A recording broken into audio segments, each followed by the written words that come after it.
ரகசியம் பேசிக்கிட்டோம், நாங்க 2 பேரும் காதல் வலை வீசிக்கிட்டோம். சிக்கனமா கண்ணாலும் முடிச்சுக்கிட்டோம், அதை சீர்திருத்த முறையில நடத்திவிட்டோம். பெத்தாலும் 1 2 பெத்து போடுவோம், அதுக்கு ஒத்துமையா 2 பேரும் பாடுபடுவோம்.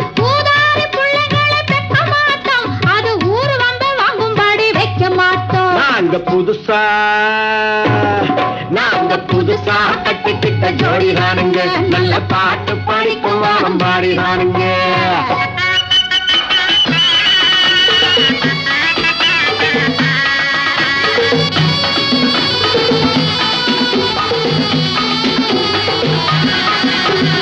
ஊரு விட்டு ஊரு மாறி போவோமுங்க, ஆனா உங்களாட்டம் பேரு விட்டு போக மாட்டோம். எல்லோருக்கும் நல்லவரா இருப்போமுங்க, எங்க கொள்கையிலே என்ன